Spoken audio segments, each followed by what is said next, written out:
Espírito Santo de Deus. Espírito Santo.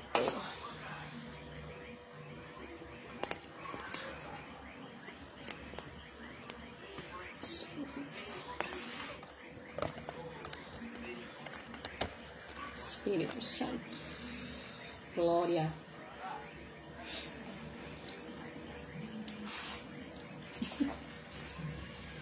Glória a Deus.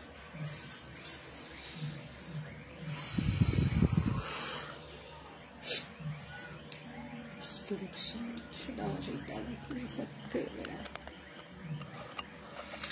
Deixa aqui embaixo isso.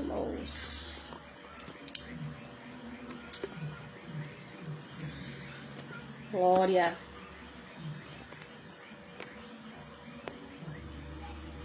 Espírito de Deus. Prontinho. Vamos lá.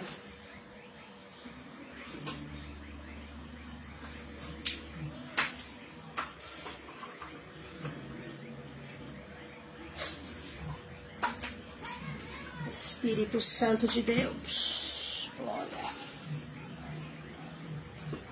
Vamos lá. Deixa eu dar tempo aqui. Graça e paz, Rita, nossa missionária amada.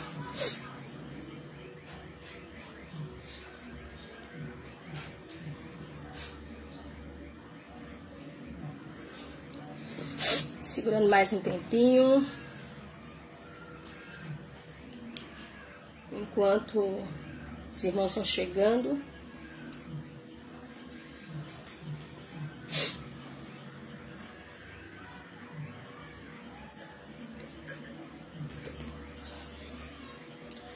Glória a Deus.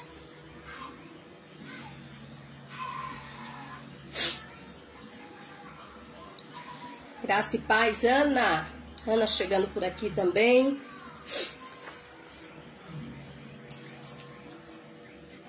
Mais uma noite de estudo da palavra de Deus. Deixa eu só afastar um pouquinho.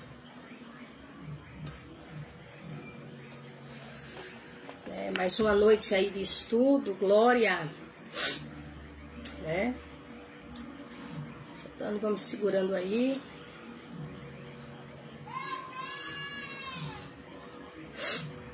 Tive que manter hoje a janela fechada, né? Aí hoje tá quente, mesmo com o ventilador ligado aqui. Mas, para ver se diminui um pouco o barulho, né? Lá de fora. Glória a Deus. Mas vamos já orando ao Senhor, né? Porque a verdade é que nós temos muita coisa ainda para falar. E hoje eu terei que dar uma adiantada boa aí na apostila. Apesar que eu acho que o mais complicadinho, né? Mais chatinho. Nós já vimos, né? Já foi. E hoje aqui a gente já vai estar concluindo a primeira parte. E já vamos iniciar a segunda, né? Segunda parte do nosso estudo. Então vamos estar orando ao Senhor. Não poderíamos iniciar sem buscar a presença de Deus. Bem? Soberano Deus e Pai, graça ao Senhor, mais uma noite de estudo, onde nós estamos, Senhor amado, na sua presença, reconhecendo que precisamos, nós dependemos deste momento de estudo para estarmos aprendendo a sua palavra. Embora, Senhor, seja um estudo onde vai nos trazer luz, entendimento, para que possamos aplicar, ó Deus, no momento da análise bíblica. Então, nesta noite, eu quero estar orando desde já pelos que aqui já estão, aqueles que vão chegar, que o Senhor venha, ó Deus amado, nos conduzindo em um estudo abençoador e abençoado para a glória do Senhor. Fica conosco nesta noite, que o Espírito Santo do Eterno venha nos iluminando, nos dando a capacidade para que possamos estar aprendendo e assim colocando em prática, em nome de Jesus, em nome de Jesus. Amém. Mais uma vez, graça e paz a todos, que o Senhor em Cristo desde já continue nos abençoando. Mais uma noite aí, estamos no nosso 4º dia de estudo, com o propósito de estarmos ensinando você a interpretar a Bíblia. Louvado seja Deus. Você que está chegando pela primeira vez, se desejar ter o material aí de forma gratuita, pode deixar nos comentários. Você pode dizer que não participou dos outros dias de estudo, mas não tem problema. Todos os dias os nossos estudos estão já disponíveis aqui no Facebook, tá? Eu já deixo aqui disponível no Facebook, é só chegar lá, acessar. Temos aí já 3 dias de estudo já disponível para você. Estamos hoje no 4º dia, com o propósito aí da gente estar não só sendo abençoados, mas também tendo a capacidade de sermos canal de bênção nas mãos do Senhor e estarmos aí ajudando pessoas a aprenderem a interpretar a Bíblia. Nós sabemos que, por se tratar, como já vimos aqui no primeiro momento, desde segunda-feira aí estamos estudando a respeito de que a Bíblia ela foi escrita por mãos de homens mais inspirados. Esses homens foram inspirados por Deus. Então é importante a gente aprender como interpretar a Bíblia. Então desde já, fica aí conosco, você que está chegando. Se quiser compartilhar esta live de estudo, compartilha também. Eu tenho certeza que tem pessoas que têm o interesse de aprender a interpretar a Bíblia de forma mais profunda, saindo um pouco ali muitas vezes do superficial, indo para uma análise mais profunda das Escrituras. E para isso, nós precisamos ter noção de princípios de interpretação da Bíblia. Vamos lá, dando já indo agora para dentro do nosso assunto de hoje, eu vou apenas aqui a princípio começar concluindo, essa primeira parte aí, que é a Bíblia como livro humano e a Bíblia como livro divino. Ficamos no último parágrafo de ontem, quem já tiver aí com a sua apostila na mão, está na página 5, página de número 5. Glória a Deus, Muitos estudiosos modernos, cansados do método histórico crítico, têm proposto novos métodos de interpretação que levam o caráter divino das Escrituras. Só para ressaltar aqui, vimos ontem que o método histórico crítico, ele tira totalmente o fator de que a Bíblia é um livro divino. Por que divino? Porque foi inspirada por Deus. Então, quem usa, qualquer pessoa que se valer do método histórico crítico, ele vai negar essa inspiração divina na Escritura Sagrada, tá? Então, eles criam, eles creram ali logo no século XVIII, com o surgimento do iluminismo, usando esse método histórico crítico. Alguns professores, alguns mestres, alguns estudiosos da época, alguns professores acabaram negando essa inspiração divina, ou seja, acerca da Bíblia, defendendo que a Bíblia era um livro religioso, como um livro de qualquer religião. Então, com o passar do tempo, muitos estudiosos modernos, eles abriram mão desse método autocrítico ou histórico crítico e agora aderiram novos métodos de interpretação. E nós vamos ver aqui esses métodos de interpretação bíblica logo mais. Defendem princípios de interpretação que estejam atentos não somente ao aspecto humano da Bíblia, como literatura religiosa, mas especialmente as implicações da sua divina origem e natureza.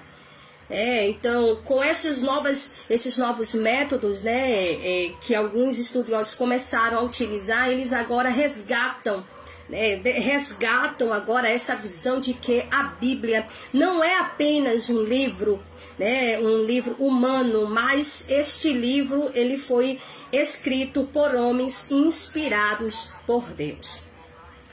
Então, na conclusão desse nosso assunto que termina hoje, no caso, a primeira parte do nosso estudo, concluímos que, conforme vimos acima, a dupla natureza da Bíblia provoca um distanciamento temporal e espiritual, que precisa ser transposto para que possamos chegar à sua mensagem. Para que possamos entender a Bíblia, nós precisamos ter em mente esse distanciamento temporal e espiritual. Glória a Deus nas alturas. Partindo agora para o nosso primeiro ponto aí, né? Nós já vamos entrando hoje na segunda parte aí do nosso estudo, nosso segundo momento, que é o método de interpretação da Bíblia. Agora nós vamos para a prática, meu irmão, tá? Isso mesmo, nós vimos ali aquela parte, né, para entender esse distanciamento, né? A Bíblia como livro humano, né, tem o distanciamento contextual, né, temporal, autorial, linguístico, cultural, assim como como a Bíblia como um livro divino também tem um distanciamento, né, espiritual, né, onde a gente viu aqui ainda ontem, né, o distanciamento natural, espiritual e moral. Então a gente vê que tanto a Bíblia como um livro humano e como um livro divino nos mostra esses aspectos de distanciamento. Agora nós vamos aprender, tá? Agora nós vamos aprender esses métodos de interpretação da Bíblia. Isso é muito bom, tá bom? Primeiro parágrafo diz assim: a Bíblia é a palavra de Deus. Ponto. A Bíblia é a palavra de Deus. Isso é muito importante a gente ter guardado aí no nosso coração.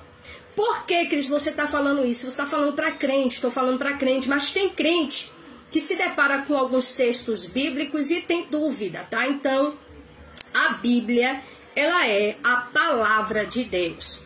Mas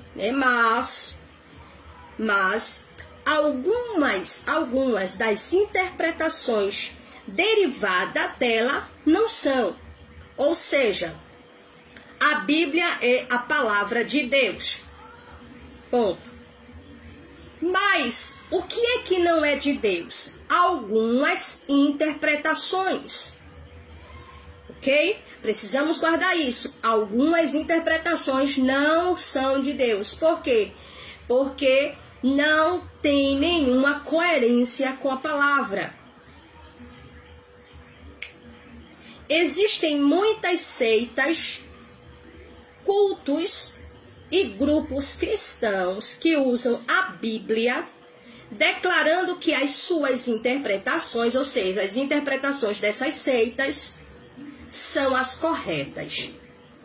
Eu vou dar um exemplo aqui a vocês, né? Quantos irmãos chegando? Graças e paz aí, a nossa missionária Flávia, a nossa missionária Ana Paula. Louvado seja Deus, a nossa irmã Marissônia e aos demais que estão chegando aí. Alguns nomes que estão aparecendo aqui. Pastor Willamis Batista. Graça e paz, Willamis. Edilma Bellamino, graça e paz. Então vamos lá, dando continuidade aqui. Vamos lá.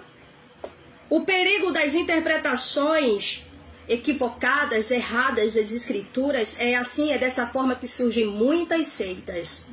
É assim que surgem muitas seitas. Recentemente eu tive até um conflito, né? E eu não gosto de estar discutindo. Eu não discuto.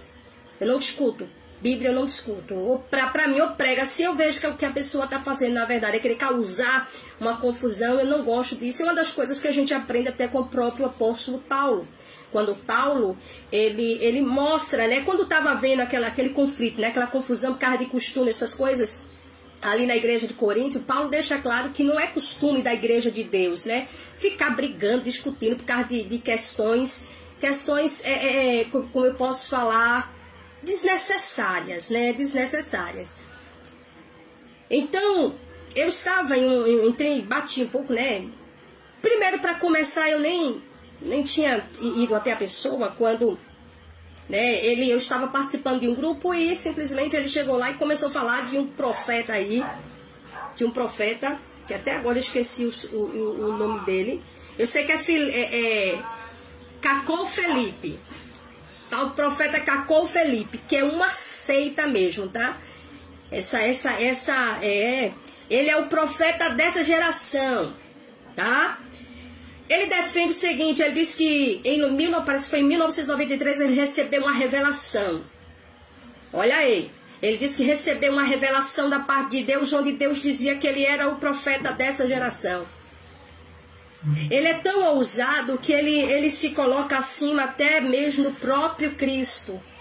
E usa textos sagrados, viu? É assim que os falsos mestres, é assim que essas pessoas, eles agem, eles pegam um texto, interpretam da maneira que eles querem e conseguem, sabe? Eles conseguem arrastar a multidão, gente. Eles conseguem. Isso por quê? Porque são pessoas cegas, são pessoas que não buscam a Deus. Então é um perigo muito grande. Deixa eu repetir aqui para você. A Bíblia é a palavra de Deus.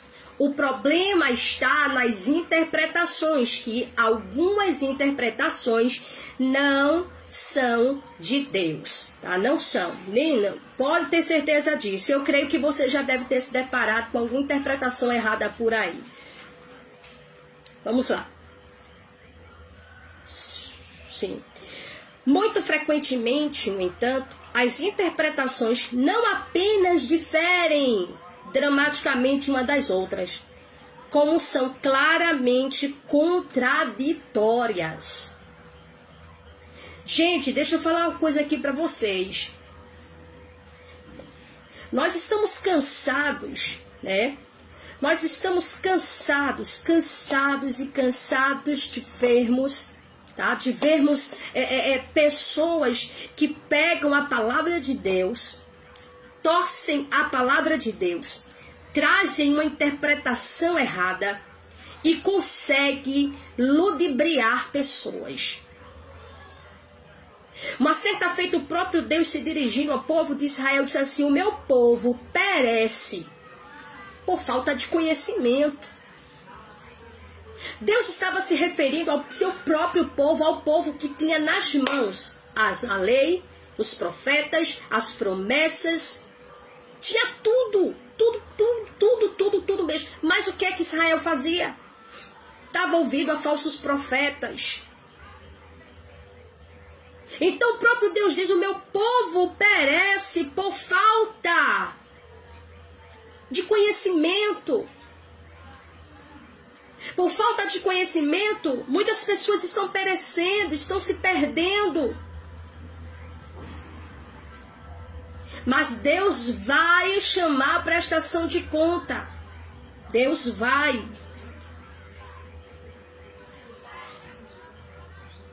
Isto não significa que a Bíblia seja um documento contraditório. Não é que a Bíblia seja composta de contradições. Não é isso. Mas o problema está nas pessoas. O problema está no coração das pessoas. Nós entendemos perfeitamente que nós necessitamos da iluminação do Espírito Santo. Mas entendendo que a Bíblia ela é também um livro humano, a gente sabe que precisamos de princípios, né? Termos noção um pouco, pelo menos básico, de princípios de interpretação da Bíblia. Para quê? Porque existem questões que a gente precisa se aprofundar para entender.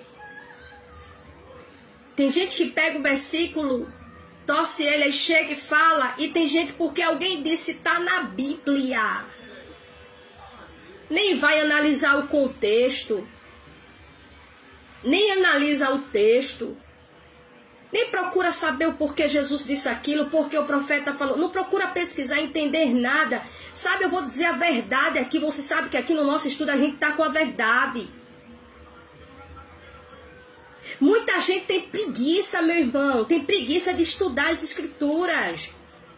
Tem pessoas que têm preguiça, tem pessoas que não têm, como é que eu posso falar? Não tem recurso. E a gente, mas para glória de Deus, meu irmão, a internet tá cheia tanto de coisas boas, como também de coisas ruins. A gente tem que saber, olha, peneirar esse negócio. Você tá entendendo? Mas tá aqui, eu vou tirar por mim, foi que nem eu já falei, eu disse que queria eu ter condições de fazer uma faculdade, meu irmão, de teologia. Ah, não posso, o que é que eu vou fazer? Eu vou dedicar minhas horas de estudo, a grande parcela das minhas horas de estudo, pesquisando, buscando, já que eu tenho entendimento de alguns professores bons aí, que eu sei que tem pastores aí que trazem os estudos excelentes. Aí eu vou fazer o quê? Eu vou atrás desse povo, meu irmão. Não é atrás no sentido de adoração, não, é de aprender.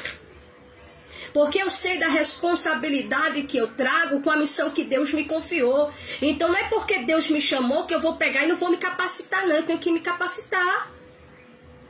E buscar aprender. Aí eu vejo, gente querendo liderar, tem gente que diz, Deus me chamou para ser pastora. Não quer viver uma vida de estudo. Não, só quer orar e jejuar. Orar e jejuar. Ô, Cristiane, qual é o seu problema com jejum e oração? Não tenho nenhum problema com jejum e oração, que é uma coisa que eu gosto de fazer também. Mas tem que ter equilíbrio, meu irmão. Se for só orar e jejuar, e não estudar a palavra de Deus, você está pensando o quê? Que o Espírito Santo vai lhe revelar ali alguma coisa? Não vai, não. Não vai, não. Porque o Espírito Santo, ele não revela. O Espírito Santo, ele nos faz lembrar. E como é que o Espírito Santo vai me fazer lembrar aquilo que eu nunca li, aquilo que eu nunca estudei? Aí tem gente que tem preguiça, tá? Tem preguiça. Tem gente que, só quer saber de estar orando e jejuando e não quer parar para estudar a palavra. Buscar o conhecimento, entender as escrituras, entender o que é que Jesus está falando, para levar a verdade para o povo. Para levar a verdade para o povo. Eu vou compartilhar aqui com você o seguinte. Eu me lembro bem que uma pastora disse assim para mim: Ô Cris, eu gostaria de te fazer um convite. Eu disse, diga, minha irmã. E ela disse assim para mim: eu queria te convidar para você trazer a doutrina aqui na igreja. Eu parei, eu disse, para trazer aqui a doutrina na igreja. Tem uns obreiros aqui, mas eu queria te convidar para trazer a doutrina. Naquele momento, meu irmão, eu fiquei triste. Eu fiquei triste, porque eu vi uma pastora, uma líder, convidando outra pessoa para doutrinar, para trazer uma doutrina, um ensinamento para a igreja que ela está ali guiando. Por que eu fiquei triste, meu irmão? Porque eu vou ser sincera a você. Hoje eu não estou à frente de obra, tá? Eu não estou. Muita gente já sabe. Mas quando eu estava, ninguém vinha doutrinar a igreja que eu estava dirigindo, não. Mas eu não estou falando de um seminário, eu estou falando de doutrina, de ensinamento. Mas o seminário você não aprende também? Aprende, mas nós estamos falando de duas coisas diferentes. Aí foi quando ela depois, eu fiquei orando, eu disse, Deus, a minha visão, Deus, isso não está certo. E eu disse, eu preciso falar isso para ela. Que lá na igreja que ela dirige, tem obreiros, tem presbíteros, que podem muito bem trazer uma doutrina. Aí quando ela ligou para mim e disse assim para mim, Cris, eu queria te pedir perdão, assim, não fica chateada comigo não, mas eu sei que eu te convidei, e convidei você porque eu conheço você, já vi ministrações suas, e eu sei que você tá com a verdade, só que aqui os irmãos vão acabar ficando chateados. Na hora, meu irmão, eu dei glória, na hora, ela começou a sorrir. E eu disse, minha irmã, eu tava pensando como te dizer isso. Eu disse, eu sou pastora de igreja e eu não convido ninguém para trazer doutrina para a igreja que eu dirijo, não. Aí ela disse, amém, Cris, obrigada por me entender. Eu disse, eu tava pedindo a Deus, tava orando a Deus, pedindo a Deus sabedoria para poder falar com você. Aí foi que ela, dali a gente ficou, ainda conversamos bastante, não temos mais contato, né? Eu mudei de número também, não tenho mais contato. Mas é o que eu quero dizer aqui a você. Nós temos que ter cuidado, porque tem muita gente, às vezes a gente vai, olha, ai meu Deus, fulano é uma benção, profetiza, profetiza. Quando vai ver o conhecimento, meu irmão, é quase zero. É quase zero. Então não adianta querer liderar a igreja, não adianta dizer que tem chamado, não adianta ficar, ah, Deus me chamou para fazer a obra e não quer se preparar. Não quer se preparar. Entenda uma coisa, Deus, ele não chama capacitado, mas ele capacita que ele chama. Agora é o seguinte, para chegar aonde Deus quer, meu filho, só chega capacitado. Então, peraí, ou Deus chama ou não chama capacitado? Deus não escolhe. Deus não tem Deus não olha e diz assim, e tem um princípio de, não, eu só vou chamar quem é capaz. Não. Por quê? Porque quando ele pega, meu filho, ele pegou Paulo, um camarada poliglota, todo capacitado, tinha todo tipo de capacidade que você imaginar, o que é que Deus faz? Tirou ele de lá e agora vai lá. Vai sair por aí pregando a minha palavra. Paulo pregava para muita gente, pregava para vários tipos de cultura. Mas não se valendo do que ele tinha quando estava lá no Egito. No Egito você está entendendo a colocação, né? Quando não servia, quando não era discípulo de Cristo. Paulo agora estava saindo como missionário, se valendo daquilo que Deus ele foi lhe concedendo. Ainda que a capacidade que ele tinha humana foi sendo ali, ó, sabe, aprimorada pelo Espírito Santo para que fosse utilizado a capacidade humana que ele tinha sendo usado para a glória de Deus. Então Deus, quando ele pega alguém e ele quer levar esse alguém a uma certa posição, a um certo lugar, ele não coloca não de todo jeito não. Davi tinha a presença de Deus, mas Davi não sentou no trono do jeito que estava. Deus foi dando experiências a Davi. Então não adianta alguém chegar e dizer, ah não, Deus usou um vaso para mim. O vaso chegou lá e me ungiu e disse que eu sou um profeta agora. Tem que ler Bíblia mesmo, tem que estudar a Bíblia, tem que ter fome de palavra. Tem que buscar o conhecimento de Deus. Cantor, pregador, professor, dirigente de departamento. Tem que ter palavra, tem que ter conhecimento de Deus. Tem que ter conhecimento. Glória a Deus para sempre. Aleluia. Vamos aqui dando continuidade no nosso estudo. Sim. Segundo parágrafo, como nós somos pecadores, tá? Como nós somos pecadores, deixa eu abrir um parêntese aqui para explicar a você o seguinte, tá? Aqui o termo, quando ele está falando nós somos pecadores, está falando da natureza, ok? Por natureza nós somos pecadores, porque foi, né, a natureza que herdamos de Adão. Então somos pecadores por natureza.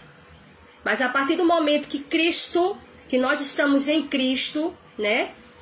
Nós estamos em Cristo, nós somos nova criatura. A presença de Deus está dentro da gente. Então, por mais que a gente tenha a natureza pecaminosa, não significa dizer que nós somos pecadores no sentido de continuar na prática do pecado, tá? Porque se eu digo que eu sou pecadora, como até Paulo mesmo falou aos Romanos, se eu digo que eu sou pecadora, então, peraí, o que é que acontece? Se eu sou pecador, então o que é que acontece com o sacrifício de Cristo? Teria sido ele em vão? Então temos que parar com este conceito de que, no sentido, porque você pode observar o que Satanás faz, quando alguém diz assim, eu sou pecador.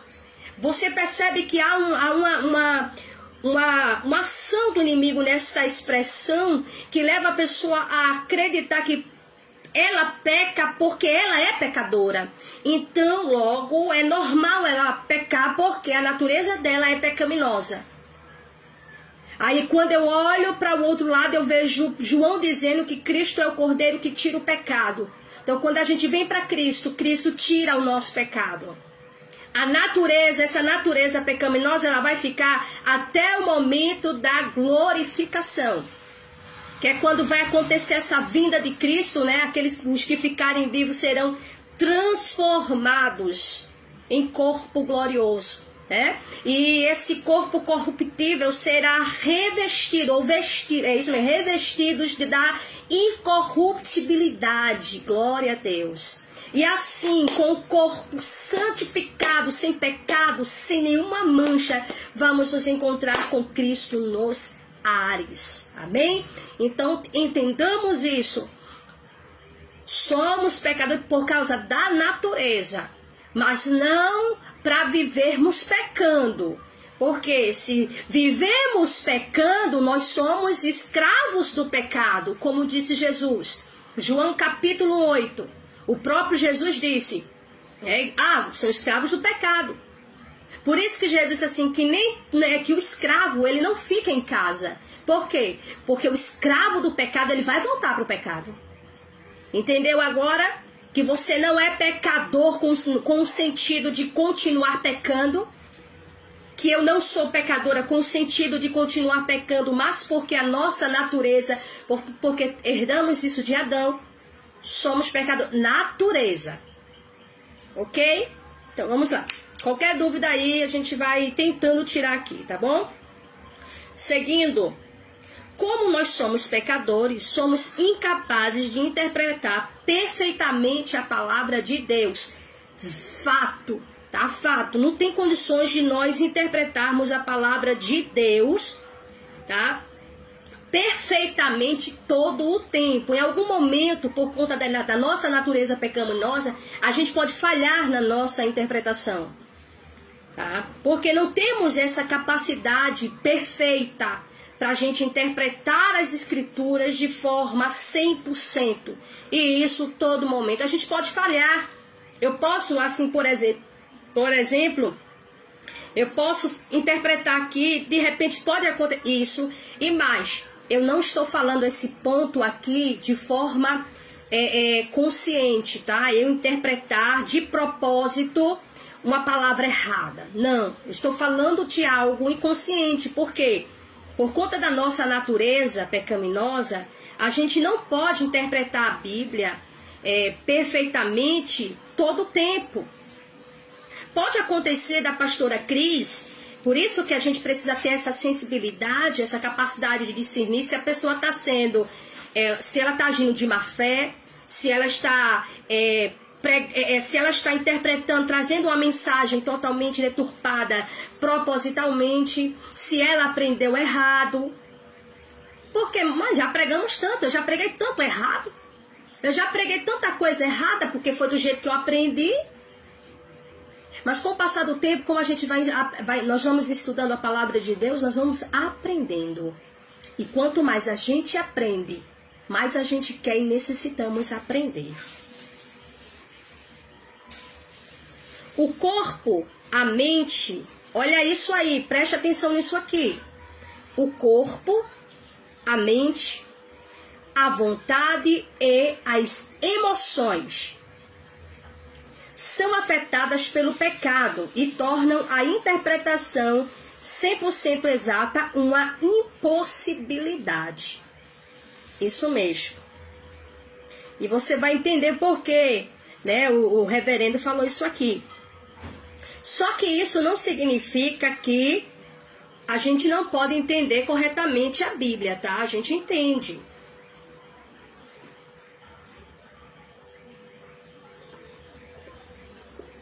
Nós entendemos corretamente. Só que precisamos ter isso em mente, ó, que o corpo, a mente, a vontade e as emoções, né, são afetadas pelo pecado. São afetadas pelo pecado. E por isso nós não podemos, né, interpretar 100%, né, aí a palavra de Deus de forma exata. Isso é impossível. Entretanto, né, a gente sabe que a palavra de Deus, que isso não significa que entender corretamente a palavra de Deus seja impossível. Não é impossível a gente entender corretamente. É possível, mas analisando, olhando pelo lado da nossa natureza pecaminosa, as nossas emoções, né, nosso corpo, a nossa mente, né, isso é afetado por conta do pecado. Então a gente precisa ter cuidado com isso. na hora da interpretação da Bíblia. Vamos aqui. Isso, peraí, aqui agora. Mas, né, é isso, mas que devemos nos aproximar da sua palavra com cuidado, humildade e razão. Essa é a parte aqui que eu precisava chegar, com pressa. Vejam só. Razão e emoção. São duas coisas distintas, são duas coisas diferentes, são dois sentidos diferentes. E que faz toda a diferença na interpretação do texto sagrado. E isso você vai entender por quê. Quando nós nos aproximamos da palavra de Deus, nós precisamos nos aproximar dela com cuidado, humildade e razão. Quando você for estudar a Bíblia, esqueça a emoção. Essa emoção não é o chorar, não é o sentir, não é o se alegrar ao ler ou ao estudar as Escrituras, mas é na interpretação da mesma. Não permita que a emoção ela entre em ação, porque ela vai tirar o verdadeiro sentido da mensagem. Eu vou dar um exemplo aqui para você. Quando nós pegamos um texto como... Eu gosto de usar esse exemplo aqui porque é uma realidade que nós vemos na nossa geração. Quando eu pego o texto de Mateus capítulo 19, que trata ali acerca do divórcio, você vê a emoção de muita gente para tentar mudar o sentido do texto, para dar uma interpretação diferente. Tipo, quando vai interpretar, coloca a emoção. Se esquecendo, quando a emoção entra, a realidade, a verdade, o verdadeiro sentido do texto, ele acaba ficando de lado. Porque a emoção, ela vai prevalecer. Quando Jesus é questionado acerca do divórcio, a resposta de Jesus foi a seguinte: Jesus deixou claro que no princípio não era assim. Jesus estava chamando aquelas pessoas, aqueles homens, chamando a geração para voltar-se para o princípio. Porém, Jesus sabia que a natureza do homem, né? Ou seja, o coração, né? O coração do homem é enganoso, né? É enganoso.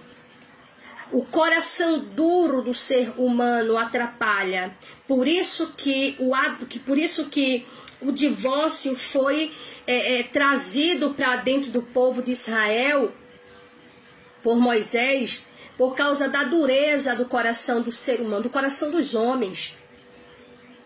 Mas Jesus deixa claro, no princípio não era assim. No princípio o que imperava era o que Deus tinha estabelecido. O que é que eu quero dizer aqui? O que tem a ver com emoção? Jesus agora vai contra as emoções deles. Porque eles olham e dizem assim: não, mas Moisés disse que por qualquer motivo. Só que Jesus deixa claro que não. Jesus disse para o divórcio, que o homem só poderia dar carta de divórcio se a mulher. Jesus deixa claro que o homem só poderia dar carta de divórcio se a esposa, se a mulher tivesse cometido adultério, tá? Peraí, deixa eu voltar aqui que eu já tô apertando as coisas, tô falando besteira aqui já. Sai apertando as coisas aqui, pronto. Então, o que é que acontece? Se a mulher não tivesse cometido adultério, o homem não poderia se divorciar dela. Só que, como eu já expliquei aqui, nesta época havia duas escolas rabínicas, Shammai e Hillel. E Hillel, A escola de Hillel defendia isso, defendia que a mulher ou que o homem poderia se divorciar da mulher por qualquer motivo. Desde um defeito no corpo, no pé, na mão, um defeito, a mulher não tem pele, não tem um bom tempero, qualquer coisa era motivo para o divórcio. A escola, né, rabínica de Hillel defendia isso. Já a escola rabínica de Shammai defendia que não, defendia que só no caso de relações sexuais ilícitas, que é a fornicação, o adultério. Diante disso, o homem poderia divorciar-se da sua esposa. Então, o que é que a gente vê o texto? A gente vê o texto que a questão era o motivo para o divórcio. Eles defendiam quaisquer motivo. Jesus vem e diz que não, não é assim. Aí Jesus deixa claro, se esse homem, por qualquer motivo, se separar da sua esposa e casar-se com outra, ele vai estar em adultério. E a divorciada, se ela se casar com outro, mesmo o marido casando com outra mulher, se ela casar com outro, ela vai estar em adultério. Você está entendendo aqui? Então a gente vem agora para o nosso contexto, que agora eu vou falar para você claramente o perigo da emoção na interpretação. Diante desse texto, muitos, né, passaram a defender que Jesus estava dizendo que se houver o adultério, a parte traída pode casar-se novamente. O que Jesus não disse isso. Leia um texto aí na sua Bíblia, se você tiver com ela em mão, e você vai ver, Jesus não disse isso. Jesus não disse isso. Primeiro, o assunto central era o motivo para o divórcio e o divórcio. Foi essa a questão. Jesus não disse que a parte traída poderia casar de novo. Então, nem em Marcos, capítulo 10, nem em Mateus 19, vocês verão isso, tá? Então, o que eu quero dizer aqui... Então, Cris, espera aí. O que é isso que você está querendo dizer? Eu quero dizer aqui é que Jesus não disse isso. E ponto final, ele não disse. Olhem para o texto e você vai enxergar e vai ver que Jesus não disse isso. O texto não dá brecha, Jesus não dá brecha, estou falando do texto de Jesus, tá, gente? Estou falando aqui que Jesus não disse nada daquilo que as pessoas estão dizendo por aí que Jesus falou. Ele não abriu. Quem diz que tem brecha são os homens nas suas interpretações. Dizendo que a parte traída pode casar-se. Só que o texto não mostra isso. Outro ponto. Hoje nós vemos muitas pessoas dizendo assim. Né? Vamos lá. Falando-se do texto de Mateus ainda, qualquer motivo. O marido, estão casados. 1 Coríntios, capítulo 7, nós vemos também essa mesma questão. Essa questão que eu vou falar para você. Tá lá o marido e a mulher, tá? E de repente... A mulher quer se separar do marido, olha e diz, eu não quero mais ficar com você, e decide sair de casa. Paulo diz assim, não sou eu quem digo, mas o Senhor, fique só. Assim também, o marido não se divorcie da sua esposa, se divorciar, fique só. Ou se reconciliem. O que é que muita gente tem feito? Vamos lá. Não. Eu pensava que você era minha. Não, porque Deus disse que você era minha, mas pelo que eu tô vendo, você não é a minha, você é muito difícil, é muito complicado, não dá pra gente viver junto, vamos se separar. Deixa eu falar uma coisa aqui. Para o mundo, gente, para o mundo, isso é normal. Mas para a igreja de Deus, isso não pode ser aceito. Então, Cris, eu não gosto mais do meu marido. Quer ficar, olha, é aquela coisa, quer se separar, quer se divorciar, fique ciente, vai ter que ficar só. Vai ter que ficar só. Agora, se quiser viver em pecado, casa com outro aí e vive em pecado. Só isso. Olha, o problema é que eu sei que a verdade dói e meu jeito de falar a verdade é esse. É uma escolha. Casamento não é obrigação, é escolha. Escolheu casar, escolheu. O problema é que o povo e os jovens não estão sendo preparados para o casamento. Casamento não vem pronto, casamento se constrói. Só que pelo menos o básico a gente aprende dentro de casa com os nossos pais. A menina aprende com a mãe o que é ser uma esposa, o que é ser mãe. O menino aprende lá em casa com o pai o que é ser um homem, o que é ser um esposo, o que é ser um pai. E aí, quando a gente vai para a igreja, a Bíblia nos ensina. A Bíblia nos ensina o que é ser uma esposa e o que é ser um esposo, meu irmão. A Bíblia fala de tudo. Fala de tudo. Aí a pessoa casa. Quando casa, não faz de Deus a base do casamento, tá? Aí vai lá, muitas vezes, no fogo, vai lá casa, porque a carne é uma coisa séria, porque tá pensando, só pensa naquilo, aí vai casa, só quer saber de viver disso, não faz de Deus a base do seu casamento, não procura construir o casamento na verdade, na fidelidade, na pureza, tendo como Cristo a base,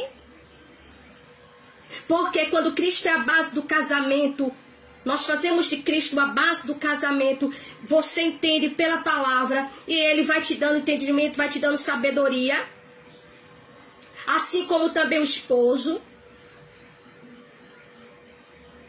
Aí ambos, na presença de Deus, meu irmão, não é vivendo em jejum e oração não adianta se não tiver palavra, se não tiver conhecimento, se a mulher não olhar para as escrituras e ver o papel de uma mulher sábia. E ela vai conduzir a sua casa no altar de Deus. Assim o marido olhar e ver o que é. Ah não, a palavra do Senhor diz que eu tenho que amar a minha esposa como Cristo ama a igreja. Então ele vai olhar para sua esposa e vai amá-la, independente muitas vezes do seu temperamento forte. Independente muitas vezes dos seus defeitos. E a esposa, ela vai honrar o seu esposo, por quê? Porque é o que a Bíblia ensina. Um homem que honra a sua esposa, que ama a sua esposa, não precisa cobrar dela submissão, porque essa mulher que tem entendimento, por isso que eu falo, meu irmão, muitos casamentos acabaram por falta de Bíblia, por falta de conhecimento, por falta de conhecimento e de temor a Deus. Outros casamentos se acabaram, sabe por quê? Não foi nem falta de Bíblia. Foi por causa mesmo, sabe? Entendimento errado da escritura, aquele negócio de da irmã viver socada dentro da igreja. Não sendo cobrada o tempo todo pelo pastor. O pastor pega a irmã, bota um monte de cargo nas costas da irmã. A irmã, meu Deus do céu, e muitas vezes faz aquele terror psicológico, dizendo, não, Deus mandou eu levantar você para ficar responsável por tal obra, para ficar responsável. Aí vai tirar praticamente a irmã, a maioria do tempo, vai tirar ela de dentro de casa para ela estar socada na igreja. A ausência da esposa no lar, a ausência da mãe no lar, destrói muitas famílias. Assim como o pai, o pastor tá na escala, você vai pro fim do mundo. Você vai pro fim do mundo pregar o evangelho lá, você tá escalado para pregar lá em tal lugar. Pronto, o marido aí fica botando e coloca só porque o irmão prega bem, porque o irmão mesmo busca conhecimento, aí fica colocando muito de responsabilidade nas costas do irmão, o irmão fica se ausentando de casa. Essa ausência entre ambos, que meu irmão, te dizer uma coisa para você, meu irmão, casou, o negócio é diferente. A carne precisa de carinho, a carne precisa de sexo. Tudo isso é a realidade. Ou você está pensando o quê? Como é que o casamento não vai ficar na base de jejum e oração, não? Porque existe a carne. Casou, a mulher, ela tem que cumprir com o seu papel de esposa também na cama. Não é dando legalidade, meu irmão, para os atos de prostituição em cima de uma cama, não. Eu sei que aqui não é, né? Mas tá pregando de novo aqui, mas é a realidade, a gente precisa falar. Aí acontece, aí quando vai ver, peraí, o que é que... Aí você para e vê, peraí, o casamento, como é que o casamento vai permanecer? Casamento não se firma na base de jejum e oração só, não. Isso é para a parte espiritual, mas existe a carne. A carne. Aí às vezes o camarada da casa tá namorando, é um love pra cá, é um love pra lá. Quando casa, o homem parece que mais baixa o espírito da besta, porque distrata a mulher. Aí começa a desfazer da mulher, recebe o espírito da besta mesmo. E começa a destratar a esposa, ou quando não é isso, a esposa destratando o esposo. E quando eu falo da besta, não é a besta do lado do Apocalipse, não. É de um bicho mesmo, de um monstro mesmo. E começa destratando a esposa destrata o esposo. Qual é o casamento que vai permanecer desse jeito? Aí com a ausência, aí começa o amor esfriando aqui, o amor esfriando ali, aí começa a discussão, isso desgasta. Aí nessa hora, vai procurar o pastor para tu ver se ele não some. Aquele pastor que, sabe, lançou, jogou um monte de responsabilidade nas costas da irmã, nas costas do irmão. O casamento agora tá à beira de um colapso, à beira de um de cair, de uma queda. Aí, cadê o pastor? Pastor, eu preciso do senhor, meu marido tá a ponto de ir embora, porque ele disse que eu só vivo na igreja, pastor, ele tá decidido ir embora. Ô, minha irmã, vá orar, vamos ficar orando aqui, viu? Eu vou orar aqui pela irmã, vá lá. O senhor também, é culpa do senhor, é culpa do pastor também. Tem muitos lares para explicar, é culpa mesmo de liderança. Isso é a realidade. Então, esse casal agora decide se separar. Por quê? Não deu certo. Aí começam as especulações. Mas não era de Deus? Mas o profeta não disse que era de Deus? Que sustenta casamento não é profecia não. Que sustenta casamento, meu irmão, quando o casal faz de Deus a base. Profecia não sustenta casamento. Que sustenta casamento, a gente sabe que Deus casou, pronto, tá aqui a bênção. Pronto, agora se virem. Se virem, agora é com vocês dois. Agora você cuida dela, ela cuida de você, e vocês agora se virem. Me tirem desse negócio aí de dizer, de querer jogar nas minhas costas o que é responsabilidade de vocês. Aí o povo, a mulher não cuida do marido. Aí fica lá. Ai meu Deus, e agora? Ô fulana, meu marido tá querendo, por quê? Não, cheguei, já era tarde. O marido não cuida da esposa. Pronto, começou o som alto lá fora, minha gente. Pronto, tá? Então o que é que acontece? O casamento, ocorre a separação. Se eu começar a gritar aqui, meu irmão, é o som lá fora, tá? Vai orando aí. Então, deixa eu ver aqui, peraí. Sim. Então existe a separação, chegou a separação. Preste atenção nisso aí, viu? Aí alguém chega e diz assim, pronto, não dá certo, fulana. Faz o seguinte. A menina, manda esse homem embora, menina. Manda esse homem embora. Tu vai ficar aí dando atenção, tu vai ficar ligando pra esse homem, insistindo com esse homem. Manda ele embora. Olha só os conselhos do cão quando chega. Manda embora. Aí o outro chega lá no ouvido, menino, se separa dessa mulher. Tu ainda tá com essa mulher, tu é muito paciente, viu? Se fosse, eu já tinha largado há muito tempo. Aí ele chega, não, vamos se separar, vamos. Se separou. Aí agora, ele inventa de arrumar outra mulher. Ela inventa de arrumar outro homem. Porque alguém olhou e disse, rapaz, a bichinha precisa de um marido, né? A bichinha precisa de um marido para cuidar dela. Aí já vem as profetadas de novo. Olha, fulana, Deus vai colocar um homem na tua vida. Deus soprou um vento para tirar aquele. Mentira, que Deus não destrói casamento. Deus não destrói. Quem destrói é a pessoa. Aí depois fica querendo botar na conta de Deus. Separa. Aí tá lá a casa de novo, outro casa de novo. Pronto. Não tem problema, tá os dois vivendo em adultério. Porque alguém pegou o texto e permitiu que a emoção entrasse, não a razão. Porque quando a razão entra nesse texto, vai mostrar que Jesus não falou nada disso. Mas alguém vem e coloca a emoção no meio e diz assim, pode, porque Jesus disse, Jesus abriu uma brecha ali para dizer que a parte traída pode casar. E o texto não diz isso. O texto não diz isso. Então não podemos, no momento da interpretação, permitir que a nossa emoção, ela fale, tá? Seguindo aqui.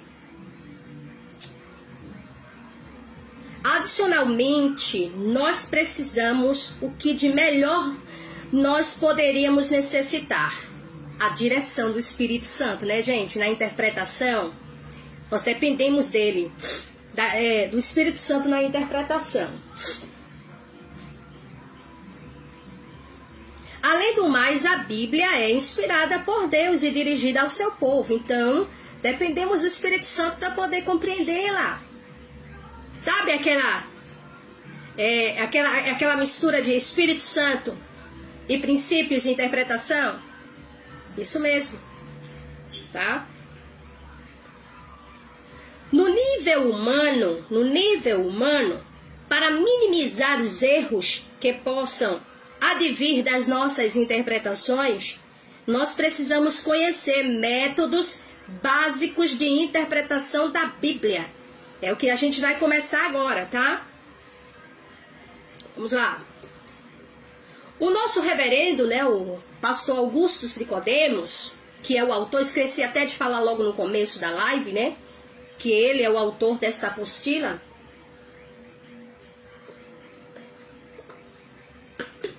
Ele é o autor dessa apostila. E ele traz, né, aqui, ele faz uma lista, né, desses princípios.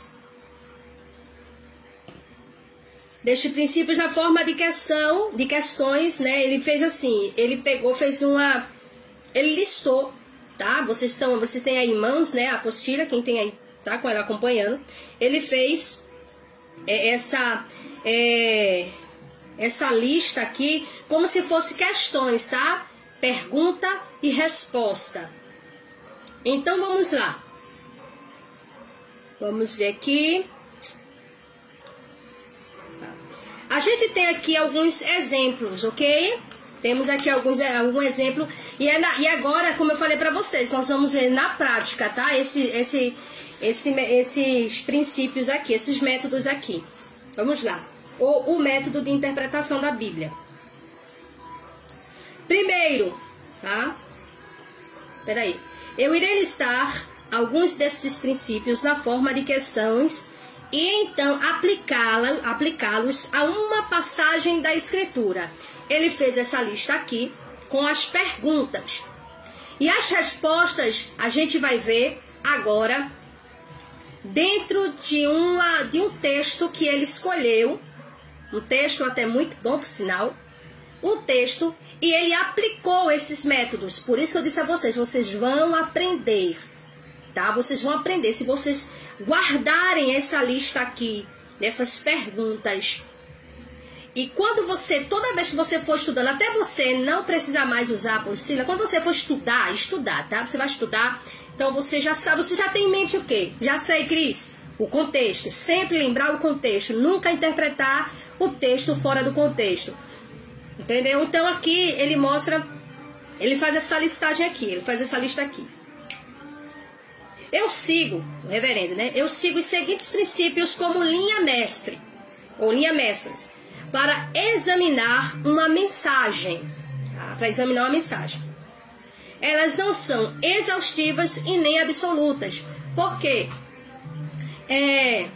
existem, tá? Outras formas. Eu me baseio nessas daqui, tá? Que eu vi e achei muito simples para fazer. A lista que ele fez aqui é muito simples de fazer. Então, no primeiro ponto aí, a primeira pergunta número 1, quando você vai e quando você olha para a Bíblia e você está ali lendo e você quer estudar aquele assunto, você, primeiro ponto, observa, procure saber quem escreveu ou falou a passagem e para quem ela ou quem era endereçada, tá? Então, primeiro, quem escreveu esse texto, essa mensagem, ou quem fala, né? Ou quem fala no texto, Porque tanto quem escreveu, que tem um texto, né? Quem escreveu e quem falou. É bom saber, tá? Quem escreveu, quem falou a passagem e para quem era endereçado. Quando você vai estudar a Bíblia e logo já percebe isso aqui, aí você vai olhar quem foi que escreveu, por exemplo, aqui, quem escreveu o livro de... Quem escreveu a carta aos Efésios, um exemplo, tá? Que a gente fica mais fácil para entender. Quem escreveu a carta aos Efésios? Paulo. Para quem ele endereçou? Já tá claro logo no livro. Para os Efésios. Ok? Então, quando a gente vai interpretar isso aqui, é só o básico. É só o básico. Tá? Pronto, a missionária Flávia, ela citou, no caso, o livro de Atos, né? Quem escreveu o livro de Atos? Para quem foi direcionada aquela mensagem? Quem escreveu o livro de Atos foi Lucas. E ele escreve esse livro de Atos e ele direciona a Teófilo. Logo no comecinho do livro você já encontra isso, quando ele escreve a Teófilo. Segunda pergunta, o que a passagem diz? Segunda pergunta, o que a passagem diz? Tudo isso, na hora de você fazer análise bíblica, você precisa observar essas questões.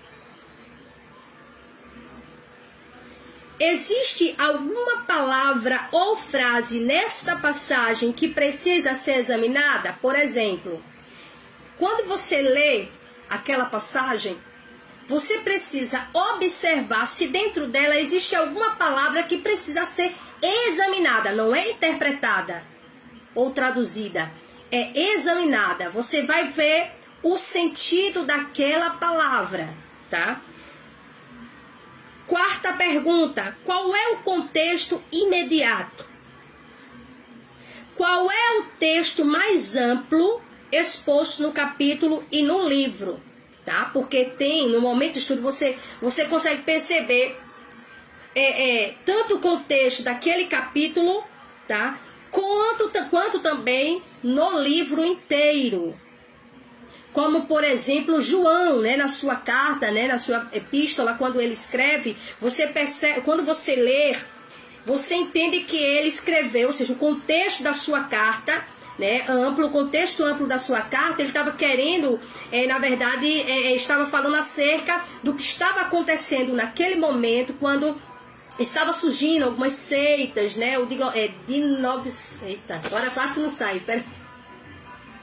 Ai, meu Deus, quase que não sai a palavra, ele não vai sair agora não, certo? Então a gente precisa entender isso também, porque a gente precisa entender a mensagem que está querendo dizer, tanto o seu contexto, né? A gente pode até chamar central também, tá? O tema central daquela mensagem, e também no contexto do livro inteiro, para quem está sendo, né, falado também. Por exemplo, a gente vê Marcos, por exemplo, né, quando a gente entende, a gente conhece o contexto de Marcos, a gente percebe que provavelmente ele estava escrevendo para os irmãos romanos, cristãos romanos da sua época. Por quê?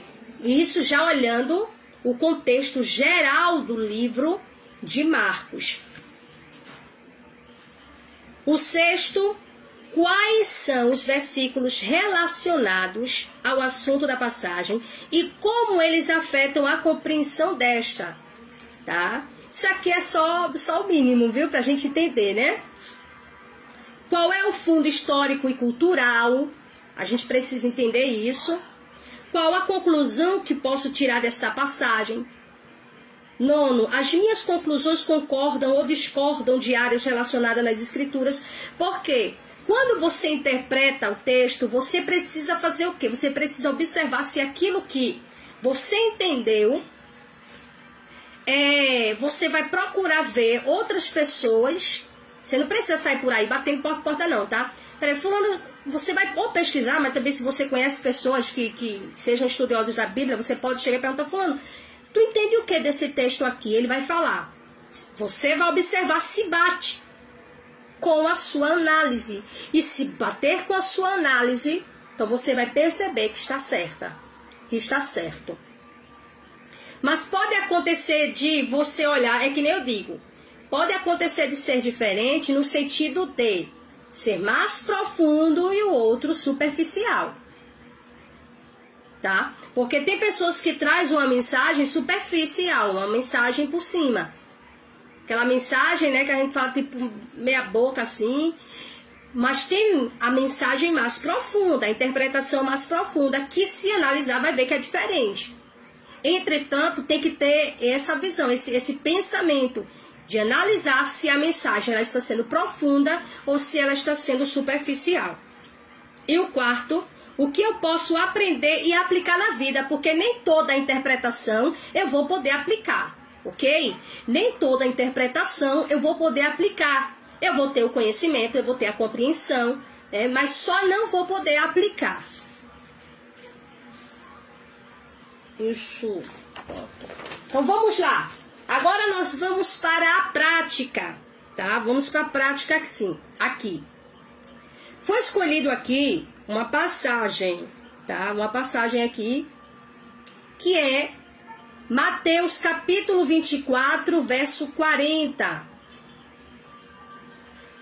A fim de ajudar a entender como essas questões podem afetar a sua interpretação, ou a sua interpretação de uma passagem, eu escolhi uma que, quando examinada atentamente, pode fazer você chegar a uma conclusão muito diferente. Então vamos lá. Primeiro a passagem aqui é Mateus capítulo 24, versículo 40. Essa passagem, ela é usada para defender a questão do arrebatamento da igreja. Tá? Essa passagem é usada para defender a questão do arrebatamento da igreja. No caso, o arrebatamento da igreja, aquele arrebatamento invisível, tá? Que falam. Então vamos lá. No primeiro ponto aí, o que é que o pastor fez? Ele trouxe aquelas questões que ele fez e jogou agora para o texto, tá? Ele agora pegou e vai dividindo aqui tudo direitinho, por isso que eu disse que você vai aprender. Primeiro, vamos ver quem escreveu, tá? E quem falou a passagem e para quem era endereçada. Então, quem foi que escreveu a passagem? Mateus, tá? Mateus. Mas quem falou as palavras? Jesus. Ok? Porque foi Jesus quem falou as palavras, né? Você percebe aqui que está dentro de aspas. Então, Jesus pronunciou as palavras e Mateus registrou-as. Tá dando para entender aí? Espero que esteja dando para entender, tá, meus irmãos? Primeira questão: quem escreveu, falou a passagem e para quem era endereçada? Jesus pronunciou as palavras e elas foram registradas por Mateus. Então, quando você já olha, você já percebe isso. Jesus falou aos seus discípulos. Então, essa mensagem aqui foi direcionada ou endereçada aos seus discípulos em resposta a uma pergunta, que depois a gente vai ver, tá? Mas foi em resposta a uma pergunta. Por isso que nós precisamos analisar o contexto bíblico. Porque aí nós vamos entender se aquela mensagem ela foi direcionada à igreja, se ela foi direcionada a Israel. Tudo isso nós precisamos ter um entendimento, gente. Não é pegar um texto, tirar do contexto e pregar dizendo que é algo, que Deus está falando com a igreja, algo que Deus não falou com a igreja, que Deus falou exclusivamente e unicamente com Israel. Então aqui, logo a princípio, a gente percebe que quem falou foi Jesus, quem escreveu foi Mateus e a mensagem foi endereçada aos seus discípulos em resposta a uma pergunta feita. Segundo, o que a passagem diz? que é que essa passagem está falando aí? A passagem diz simplesmente que 2 homens que estão fora no campo, né? Será levado. Ele olhou, quando você vê, né? 2 homens estarão no campo, um será levado e o outro será deixado. Quando eu olho aqui, o que é que eu vejo? O que é que essa mensagem está dizendo? Tá bem claro aqui, dizendo que estão 2 homens, né? É o versículo todo, é isso que ele está dizendo. A passagem diz que tem 2 homens que estão no campo, um será levado e o outro será deixado. É isso que a mensagem fala. Ela só diz que um será levado. Veja bem, ela não diz onde, por quê, quando ou como. Só diz que um será levado. Nessa passagem aqui, nesse versículo aqui 40. O que algumas pessoas tentam fazer quando eu falo da emoção também é tentar, meu irmão, olha, tem gente que pega a mensagem, cria um cenário só para mexer com o emocional das pessoas. Tem gente que, olha, meu Deus, que maqueia a mensagem de uma tal maneira só para fazer os outros chorar. Não precisa a gente fazer isso não, porque só a palavra por si só, meu filho, já faz a gente chorar. A mensagem, a Bíblia, só por si só, já faz a gente chorar. Então, o que a passagem diz? O que esta passagem diz? Pronto, a passagem diz isso aqui, ó. Estão 2 homens no campo, um será levado e o outro será deixado. Só que tem o seguinte, tem gente que fica inventando, não, porque vai vir um disco, vai vir isso aí, o vento vai levar. Não, no texto não diz isso. Eu estou dando exemplo aqui de pessoas que pegam mensagens e maqueiam a mensagem, jogam umas coisas na mensagem, né? Às vezes tem até teatro, né?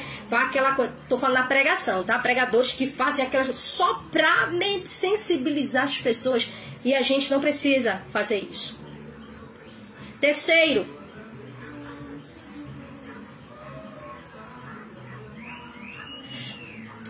ponto aqui, terceira pergunta. Existe alguma palavra ou frase nesta passagem que precisa ser examinada? Nós precisamos olhar isso. Nenhuma palavra nesta passagem, nesse versículo 40, nessa passagem em particular, realmente necessita que nós a examinemos. Isso cuidadosamente, né? Mas, para seguirmos este exercício, o que é que ele fez? Para nos fazer refletir acerca de examinar alguma frase, tá? Palavra ou frase dentro do texto. Ele olha e diz, particularmente não tem. Quando ele diz particularmente, ou seja, em particular, no caso, questão dele, tá? Não tem nada. Ele olha e não vê isso. Mas ele pega só para dar o exemplo, só para explicar esse ponto aqui, ele pega a palavra levar. Usando a concordância de Strong e um dicionário de palavras do Novo Testamento, ele diz assim, eu posso verificar qual é a palavra grega, olha isso, e aprender a respeito dela. A palavra no grego é paralambano, e ela significa, essa palavra levar no grego significa, a palavra no grego na verdade significa não, a palavra levar no grego é paralambano, e significa tomar para si mesmo, trazer para junto de si. Segundo, também significa receber alguma coisa por transmissão. Um ponto que vale a pena mencionar acerca do estudo das palavras é que o seu significado pode mudar de acordo com o seu contexto. Então, quando eu entendo, por isso, olha, gente, nunca esqueçam disso, tá? Eu estou falando de estudar as escrituras. Eu tenho um conceito comigo, esse conceito eu tenho comigo, tá? Um conceito que eu tenho. Eu digo assim, eu não estudo Bíblia para pregar, eu estudo Bíblia para viver. Por quê? Eu não tenho que estudar para pregar, eu tenho que estudar para viver, eu tenho que buscar aplicar na minha vida, aprender cada dia, praticar a palavra. Quando os convites vêm, aí o Espírito Santo vai dizendo o que é para a gente falar. Por quê? Porque a gente está vivendo estudando a palavra. Então, quando a gente procura viver estudando a palavra, não é eu deixando as minhas coisas de fazer para estudar, não. Eu me organizar, reservar um horário específico para isso, para estudar. Então, quando a gente faz isso, você começa a dar também valor às escrituras, dá valor ao conhecimento. Por quê? Minha mãe, ela é testemunha, por muitas vezes eu ficava, quando eu fazia faculdade na época, eu ficava de madrugada estudando.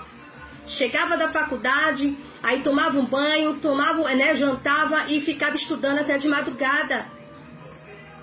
E eu estudava tanto, que mamãe dizia pra mim que se eu tirasse 0, meu irmão, porque a pessoa estudar tanto pra tirar nota baixa é demais. Se eu ficava até altas horas da madrugada estudando, e pode perguntar à minha mãe, não tinha o hábito de acordar tarde não, levantava cedo. Cuidava das coisas em casa, porque mamãe olhava e dizia assim, nenhuma trabalha. Na época, na Unicel, minha diretora estava trabalhando, dizia, nenhuma trabalha, viveu estudando, não faltava nada, graças a Deus, nunca faltou nada. O que eu quero dizer, dedicava o quê? Levantava cedinho, cuidava das coisas, 10 horas já estava tudo prontinho, da manhã, 5 horas estava se organizando já para ir para a faculdade, chegava cansada da faculdade, ia estudar. E por que eu não posso fazer com a palavra? Porque eu não posso dedicar horas do meu dia para estudar as escrituras. Cris, eu trabalho. Glória a Deus, você trabalha, mas eu tenho certeza que se você reservar no dia da sua folga, um momentinho, aos poucos você chega lá. Mas chega. Tá? A gente precisa. Então, para você ver, quando a gente vai estudar a Bíblia, estudar o texto, e você percebe, tem uma palavra que te chama a atenção, conhecer as palavras, né? Ou seja, vale a pena, né? A gente conhecer, a gente entender o sentido das palavras. Por quê? Porque quando você percebe que já muda completamente. Quando você não entende, você olha a palavra, você não conhece, veja só, aqui diz assim, 2 homens estarão no campo, um será levado e o outro será deixado. Só diz isso aqui, nesse versículo só diz isso. Mas não diz quando é que vai, né? Como vai, não diz nada disso. Quando vai, pega a palavra levar, o verbo aqui levar, aí vem olhar o sentido da palavra, né? Vem olhar ela no grego. Aí no grego a palavra é paralambano, tá? Aí essa palavra significa, a palavra levar aqui no grego, no original grego, significa tomar para si mesmo, tá? Essa palavra levar, tomar para si mesmo. Aí vem, quando nós estamos a palavra, pode sim, tá? Mudar de acordo com o seu contexto, muda completamente quando você... Porque quando você lê assim, você já entende uma coisa. Por isso, a necessidade do estudo. Por isso, a necessidade de entender esses princípios aqui. Porque nos ajuda e muito a compreendermos. Por isso eu digo, Deus chamou você, você tem convicção disso, então começa a dedicar a tua vida aos estudos da palavra. Começa. Cris, eu não tenho dinheiro para comprar material do bom. Cris também não tem. Mas Cris tem outras formas de Cris conseguir. Como é? Entra na internet. Tu não tem internet? Tu tá me vendo porque tu tem internet. Tem internet? Vai lá no Google. Começa a pesquisar. Vai no YouTube, tem muitos ensinos sobre. Hoje, meu irmão, a gente tem acesso a conteúdos riquíssimos, enriquecedores, que vai nos ajudar no aprendizado, no conhecimento das Escrituras. Porque quanto mais nós tivermos conhecimentos de Deus, mais distante da mentira, do engano nós ficamos.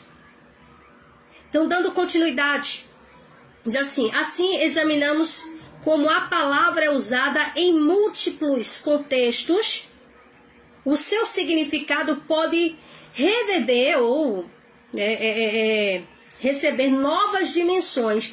Por exemplo, dependendo do texto, tá? Dependendo do texto. Deixa eu ver aqui uma coisa, peraí, viu? Palavra usada múltiplos. Isso. Dependendo do contexto onde essa palavra está inserida, ela vai ser diferente aqui nesse texto, nesse contexto aqui, vai ser diferente nesse. Não vá pensando porque aquela palavra no português está naquele jeito, então você vai ver essa mesma palavra lá naquele outro contexto, e no outro contexto vai ser tudo a mesma coisa. Não. Porque ela, em cada contexto, ela vai ter um sentido diferente. Tá? Ela vai ter um sentido diferente. Seguindo adiante, vamos lá. O seu significado pode... isso. Por exemplo, a palavra amor, tá? A palavra amor, isso aqui é um exemplo. No grego é agapão. No grego. Ela geralmente refere-se ao amor divino. Isto pode parecer óbvio, já que esta é a palavra usada em João 3,16, porque Deus amou o mundo. Então, o amor, a palavra amor aqui, como está se referindo a Deus, né? Da parte, ou seja, Deus amou. Então, o amor, né? O agapão, ele é o amor incondicional. Então, nesse contexto aqui, desse versículo aqui, nesse texto, essa palavra amor, no original, é agapão. Vamos lá. Isso. Isto pode parecer óbvio, já que essa palavra em João 3,16, com este significado. Tá? A palavra amor, no texto de João 3,16, ela está com o significado, né, do amor de Deus para com os homens. Então é agapão. Já quando está no contexto de no sentido de um homem e de uma mulher, já não vai ser agapão, vai ser, no caso, eros. Só que lá vai aparecer amor, tá? Vai aparecer a palavra amor. Então, isso nós precisamos ter em nossa mente. No entanto, a mesma palavra usada em Lucas 11:43, onde Jesus diz: ai de vós, fariseus, porque amam. Olha aqui. A mesma palavra amor, tá aqui, a mesma palavra amor, está inserida em outro contexto, porém com um sentido diferente. Agora está se referindo aos fariseus que amam os lugares de honras nas sinagogas e as saudações em públicos. A palavra usada aqui é agapão, tá? Agapão, amor, também é agapão. Porque dentro desse contexto, vamos lá, olha, nós aprendemos acerca sobre, né, vários tipos de amor, tá? Vários tipos de amor. E o interessante é que agapão, que é o amor, né, o amor se refere a Deus, o amor incondicional, a gente está vendo sendo aplicado nesse texto aqui de Lucas 11:43. Ou seja, essa é a mesma palavra, porém o significado dela pode ser mudado completamente dependendo do seu contexto. Então, quando a gente vai analisar a escritura, a gente precisa observar isso. Nós vamos ver a mesma palavra. A mesma palavra. A gente vê o amor de Deus para com a humanidade, né, para com o mundo. E a gente vê essa mesma palavra, amor, mesma palavra no original, agapão, tá? No grego, no original grego, agapão. Só que tá trazendo um sentido diferente, que é o amor dos fariseus para com os lugares e também as saudações em públicos. Tá? Eles amavam aquilo, de forma que é como se eles chegassem num lugar e não fossem colocados em lugares assim onde eles pudessem ser vistos, pudessem ser honrados, pudessem ser aplaudidos. Eles ficavam infelizes, ficavam tristes, eles precisavam estar naqueles lugares porque eles amavam e Jesus condenava isso. Parece que o significado da palavra pode tornar-se alguma coisa na linha de totalmente comprometido com. Ou seja, aqui dentro desse texto, essa palavra traz este sentido, tá? De comprometido com. Essa era a forma que os fariseus, o amor dos fariseus, eram relacionado a coisas. Quarto ponto. Opa, peraí, já ia pular demais. No terceiro parágrafo aqui dessa terceira pergunta, diz assim: no entanto, nós devemos tomar cuidado, olha aí, tá? No entanto, nós devemos tomar o cuidado de não usar o significado de uma palavra em um contexto, em outro contexto. Ou seja, eu não posso pegar o significado. Deixa eu dar um aqui, peraí. Essa palavra agapão, que foi o exemplo que ele trouxe aqui, agapão, ela é no original, no texto, tá? Preste atenção aqui. No texto, eu espero que vocês estejam me entendendo, tá? Porque aqui na minha cabeça tá tudo ok. Eu não sei na cabeça de vocês. No texto, agapão está aqui em João 3,16. Esta mesma palavra está aqui em Lucas capítulo 11, versículo 43. É a mesma palavra. Na escrita, né, no grego, é a mesma palavra. E isso por quê? Primeiro, o Novo Testamento, ele foi escrito no grego. Tá? Foi escrito no grego. Então, o que é que acontece? Como foi escrito no grego, as palavras estarão no grego. O aramaico, o hebraico. Mas aqui, o Novo Testamento, ele foi escrito foi uma grande parcela, principalmente as cartas, principalmente aqui os evangelhos, no grego. Porque na época, gente, não é internet não, tá? É porque aqui ao lado no meu celular tem uma teclazinha, ela deve estar folgada. E ela fica entrando toda vez como se fosse o Google fazendo pergunta. Então por isso que para a tela, tá? Mas é isso, não é internet não. Mas voltando aqui, então, vejam só. Aqui nesse texto você vai ver a palavra agapão. Deixa eu voltar aqui, acabei me perdendo aqui. O que é que acontece? Na época, né, já no Novo Testamento, na época de Jesus, o grego, né, o grego era uma língua bastante falada, tá? Deixa eu ver aqui, mexer aqui. Pelo jeito, eu acho que ele hoje vai ficar mexendo aí. O grego era muito falado no tempo, né? Lá no Novo Testamento já. Então, por ser isso, então, uma grande parcela, grande bem, foi escrita no grego, o Novo Testamento. Por isso essa palavra está aqui. Só que, a gente precisa levar em consideração e ter muito cuidado com o sentido dela no contexto. Veja aqui, agapão se escreve aqui em João 3,16. Essa mesma palavra que se refere o amor de Deus para com a humanidade, a mesma palavra está inserida aqui em Lucas 11:43, falando acerca dos fariseus que amam os lugares, né, os lugares de honra. É a mesma palavra, entretanto, o sentido dela no contexto é diferente. Então, eu tenho que ter cuidado, porque se eu pegar esse texto aqui, se eu pegar essa palavra aqui e entendendo o sentido dela, querer jogar esse mesmo sentido nesse outro texto, vai dar errado. O que é que a gente vai entender aqui? Vai ser uma interpretação onde vai ter heresia. Tá? Então a gente precisa ter muito cuidado com isso. Então não posso usar o significado de uma palavra em um contexto e inserir no outro. Por exemplo, ele traz um exemplo aqui, ó. Este novo cadete é verde. Aí ele trouxe aqui já um exemplo aqui em português, e só no primeiro que eu falei aqui pra vocês já fica muito claro, então não vai nem precisar falar desse parágrafo aqui, tá? No quarto ponto aí, a quarta pergunta. Qual é o contexto imediato, tá? Agora nós estamos voltando para a questão do levado aqui, tá? De Mateus 24, 40. Vamos lá. Isso mesmo? Que ele vai entrar aqui. Ele agora vai assim, qual é o contexto imediato? Ele agora, porque ele começou falando, citando Mateus 24. Isso foi intencional, tá? Começou com Mateus 24. Só que agora ele começa a trazer o contexto, tá?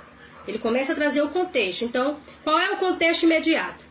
É o lugar onde a passagem está inserida. O contexto imediato é o local, é o lugar onde a passagem está inserida. O contexto imediato da nossa passagem é o seguinte. Mateus 24, versículos do 37 ao 42.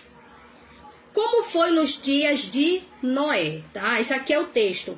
Assim também será na vinda do Filho do Homem.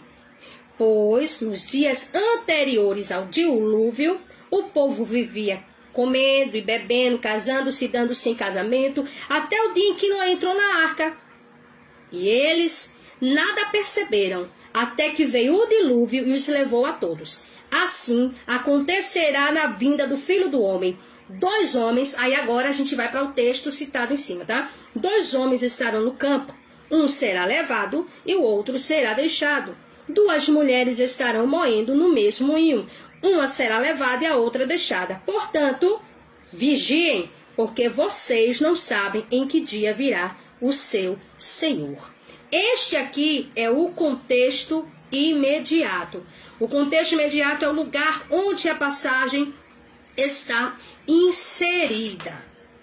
Então a gente vê aqui agora. Imediatamente podemos perceber que a pessoa levada no verso 40, que é o primeiro texto que a gente começa, o primeiro versículo, é comparada à pessoa levada no verso 39, tá? Veja aqui, a pessoa, né, do verso 40, deixa eu voltar aqui, do verso 40, peraí, deixa eu voltar, isso, ele é comparado a mesma pessoa do versículo 49, isto é, que as pessoas que foram levadas no dilúvio são do mesmo tipo. Ou seja, Jesus fala aqui no verso 40, Jesus começa falando, por exemplo, no verso 38, falando assim como foi nos dias de Noé.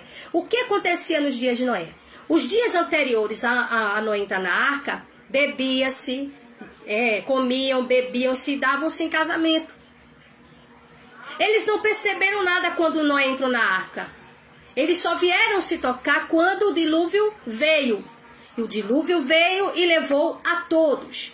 Então, aí aqui o reverendo diz assim, imediatamente podemos perceber que a pessoa levada do versículo 40, que é aqueles 2 que estão no campo, um será levado e outro deixado, essa pessoa que é levada é do mesmo tipo que a do verso 39, que se referia às pessoas que foram levadas. Porque Jesus, ele traz ali, ele traz o dilúvio, né? E mostra e fala a respeito dos 2 homens no campo e também das 2 mulheres que estão no moinho, tá? Que também diz que uma será levada e a outra será deixada. Uma pequena questão precisa ser feita agora. Vem. Quem foi levado no verso 39? As pessoas. Né? Aquelas pessoas que comiam, bebiam e davam-se em casamento. Aquelas pessoas. Quem ficou dentro da arca? Noé, tá? Noé é quem ficou dentro da arca. Pronto. Aí vamos lá. Quem foi levado? Noé e sua família ou as pessoas que estavam comendo e bebendo? Quem foram levadas? As pessoas ou Noé com sua família? No texto que Jesus cita de Noé, acerca de Noé, ele fala que, que aquelas pessoas foram levadas pelas águas. Então a resposta a essa pergunta pode nos ajudar a entender melhor a passagem original. Aí vem, porque ainda a gente vai continuar falando sobre isso, viu? A pergunta do número 5. Calma que a resposta do 4 ainda vai estar aqui dentro da 5, viu? Qual é o contexto mais amplo exposto no capítulo e no livro? Logo no 4 aqui, a gente percebe que quem foi levada foram as pessoas, tá? Quem foram levadas ali pelas águas do dilúvio foram as pessoas, não Noé. Então aí agora vem. Uma passagem deve ser sempre examinada dentro do seu contexto. Não apenas no contexto dos versos imediatamente antes e depois dela, mas também no contexto do capítulo inteiro. Não só eu não posso interpretar aqui, né, um versículo me baseando apenas no versículo anterior e posterior. Não, eu tenho que analisar o capítulo e até mesmo o próprio livro, tá? O discurso de Jesus, do qual esta passagem que nós citamos aqui foi tirada, começa com uma pergunta. Jesus tinha acabado, tá? Jesus tinha acabado de sair do templo e no verso 2 disse aos seus discípulos que não ficará aqui pedra sobre pedra, serão todas derrubadas, se referindo ao templo, tá? Quando o templo foi ali no ano 70, foi destruído. Então, no versículo 3, os discípulos perguntam a Jesus, dize-nos quando acontecerão essas coisas, né? Aí vem, e qual será o sinal da sua vinda e do fim dos tempos? Então, esse aqui, né, que é o capítulo 24, então a gente precisa entender esse contexto aqui, entender a mensagem, né, desse versículo 40, levando em consideração todo o capítulo 24 de Mateus. Então Jesus vai dizer assim, eles pedem que Jesus diga para eles quando aquilo iria acontecer, porque Jesus olhou, eles admirados com o tempo, Jesus olhou e disse assim, não vai ficar pedra sobre pedra que não sejam derrubadas. Jesus já estava profetizando acerca da destruição do templo no ano 70. Então eles queriam saber quando aquilo iria acontecer. Então eles disseram, dize-nos quando acontecerão essas coisas e qual será o sinal. Eles queriam saber quando, né, relacionado ao tempo, e o sinal da vinda, né, da sua vinda e do fim dos tempos. Eles queriam saber, dá no sinal da tua vinda e também o sinal de quando o tempo vai findar. Então Jesus começa a profetizar acerca das coisas que viriam no fim dos tempos. Ele falou de falsos cristos, tribulação, do sol se escurecendo, do seu retorno e dos dois homens no campo, onde um será levado e o outro será deixado. Esses aqui, Jesus estava dando sinais, Jesus já estava profetizando o que iria acontecer. Isso aqui foi o que aconteceu no capítulo 24 de Mateus. O contexto é escatológico, tá? Então, tá aí, nós precisamos entender isso, identificar isso. Então, aqui, quando eu olho para o capítulo 24 de Mateus, tá? Eu já percebo que ali é um contexto escatológico. Escatológico. Isso significa que ele está tratando das últimas coisas, ou do tempo próximo ao retorno de Jesus. Muitas pessoas acham que este versículo 24, esse capítulo 24, este versículo de Mateus 24, 40, refere-se ao arrebatamento, tá? O arrebatamento mencionado em 1 Tessalonicenses, capítulo 4, versículo 16 ao 17. O que não tem nada a ver com arrebatamento aí, tá? Da igreja. Não tem nada a ver com arrebatamento da igreja, esse Mateus 24, 40.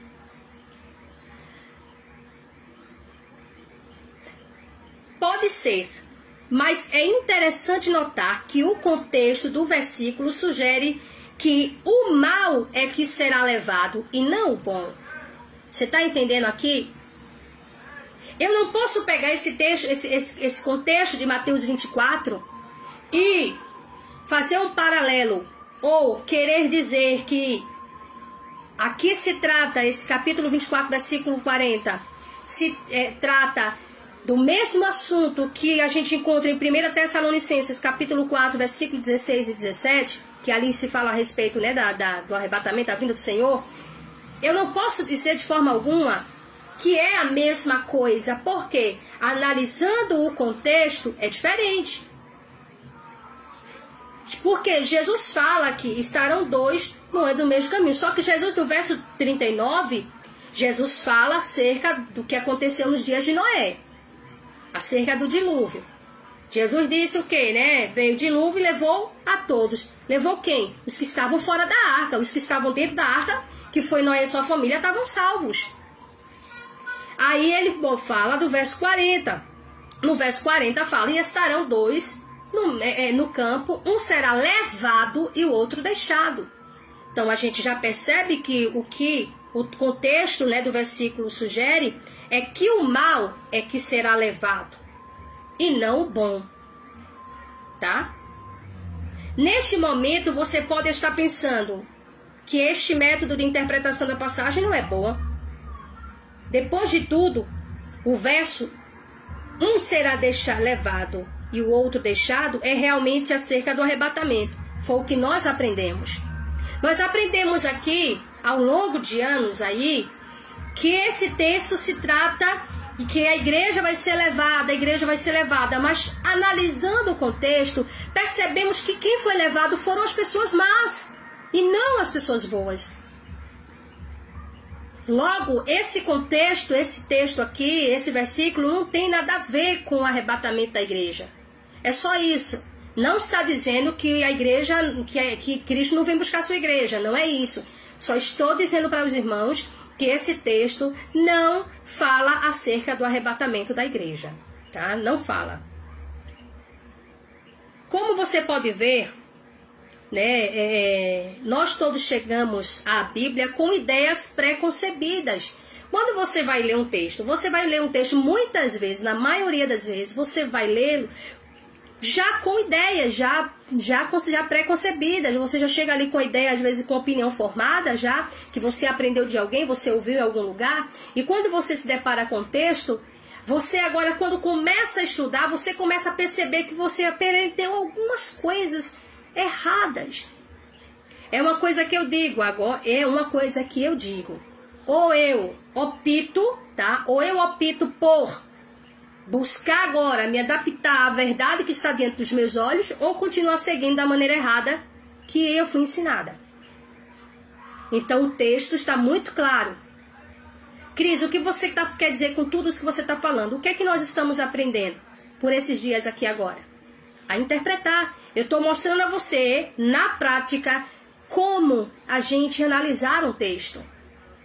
Você pode dizer, mas Cris, é um pouco complexo, é confuso. Você pegar e procurar tudo isso dentro de um texto. Para quem quer realmente aí seguir pregando a verdade, vivendo a verdade, às vezes a gente tem que fazer um sacrifício, né? A gente bater cabeça mesmo para aprender. E a gente chega lá. Com fé em Deus, a gente chega. Tá? Nós chegamos com fé em Deus. Nós sempre deveríamos estar prontos a ter a nossa compreensão da Bíblia desafiada pelo que é dito. Se nós não estivermos dispostos, então somos presunçosos, né? Aquela pessoa que acha, né, que é ele sabe aquilo que ele entende é aquilo e pronto. Então eu não preciso, quando chega assim, não, eu não preciso entender outra coisa, não preciso estudar não, porque eu já tenho algo aqui já na minha cabeça. Os presunçosos pensam dessa maneira e agem assim. Pergunta número 6. Gente, preste atenção. Se alguém tiver alguma dúvida, não tenha vergonha. Manda pra mim, tá?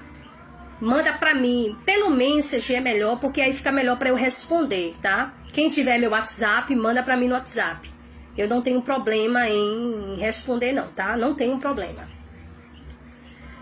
O ponto 6 aqui, a pergunta do número 6, de número 6. Quais são os versículos relacionados ao assunto da passagem e como eles afetam a compreensão desta, ou seja, da mensagem? Acontece que existe uma passagem relacionada, na verdade, paralela, encontrada em Lucas 17, 26, 27. Assim como foi nos dias de Noé, também será nos dias do Filho do Homem. O verso 27 diz: o povo estava comendo, bebendo, casando-se e sendo dado em casamento, até o dia em que Noé entrou na arca. Então veio o dilúvio e destruiu a todos. Rapidamente nós descobrimos que este verso relacionado, sem dúvida, afetam a nossa maneira de entender a passagem inicial. Está claro nesta passagem de Lucas que aqueles que foram levados pelo dilúvio eram aqueles que estavam comendo, bebendo e sendo dado em casamento. Em outras palavras, não foram as pessoas boas que foram levadas, foram as más. Cris, agora aí, veja.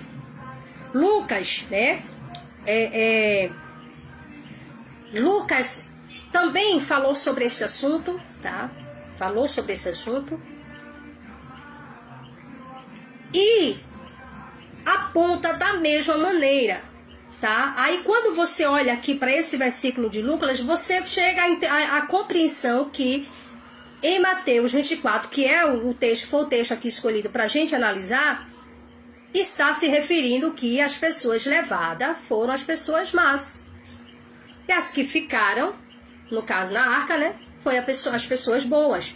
Então, rapidamente a gente descobre isso. Como você pode ver, isto tem um profundo impacto na maneira como compreendemos nossa passagem em Mateus 24, 40. Aí vem, o contexto não sugere aquele que está no campo que será levado.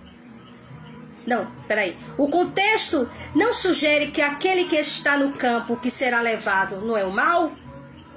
Como esse contexto afeta as minhas ideias preconcebidas acerca deste verso. Vamos ler o versículo. Como este contexto afeta as minhas ideias preconcebidas acerca deste verso. Vamos ler o... Eita, de novo. Eita, eu que estou lendo de novo aqui. Isso aqui já é a vista, já vai cansando, né? Vamos lá, eu sei que vocês entendem, né? Conhece, sabe a pastorinha aqui como é meio agoniada. Como foi nos dias de Noé? Isso aqui de Mateus, né? Ele cita novamente. Não foi também, será também na vinda do Filho do Homem, pois nos dias anteriores ao dilúvio, vem o mesmo texto aqui. Peraí, deixa eu dar uma olhadinha aqui. É isso mesmo. Peraí. Tô só ajeitando o negócio aqui, tá, irmãos? Sim. Peraí. Como você pode ver, isto tem um profundo impacto na maneira como compreendemos nossa passagem em Mateus 24, 40. O contexto não sugere que... Não, é uma pergunta, viu? O contexto não sugere que aquele que está no campo que será levado não é o mal? Como este contexto afeta as minhas ideias preconcebidas acerca deste verso? Vamos ver o versículo novamente. Vamos ler novamente, tá? Mas agora, dentro do seu contexto imediato, tá? O contexto imediato. Deixa eu saber uma coisa aqui. Sim. Como foi nos dias de Noé, assim também será na vinda do Filho do Homem. Pois nos dias anteriores ao dilúvio, o povo vivia comendo e bebendo, casando-se e dando em casamento, até o dia em que Noé entrou na arca. E eles nada perceberam, até que veio o dilúvio e os levou a todos. Tá? Assim acontecerá na vinda do Filho do Homem. Ponto. 2 homens estarão no campo. Um será levado e o outro será deixado. 2 mulheres estarão moendo no moinho. Opa, peraí. Vou ter que rasgar. Uma será levada e a outra deixada. Portanto, vigiem, porque vocês não sabem em que dia virá o seu Senhor. Vamos lá. O que é que você acha agora? Quem foi levado? O bom ou o mal? Aí agora está bem aqui, olha aqui, ó, bem destrinchado, tá do jeitinho que eu gosto. Quem foi levado? O bom ou o mal? Então, este verso faz referência ao arrebatamento ou não? Foi uma pergunta que ele fez. Porque aprendemos que este versículo faz menção ao arrebatamento. Significa ali o arrebatamento da igreja. Que quem é levado é a igreja. E quem é deixado são os ímpios. Mas analisando, quem foi levado? Foi o bom ou o mal? O mal. E agora? Este verso faz referência ao arrebatamento da igreja ou não? Não faz. O que é que você acha? Peraí. Vamos lá, peraí. Vamos lá. De interesse correlato, é uma passagem em Mateus 13, 24, né? 24 ao 30, onde Jesus conta a parábola do semeador que semeou a boa semente no seu campo. Preste atenção aí, viu, gente? Preste atenção. Vamos lá. E alguém depois semeou o joio.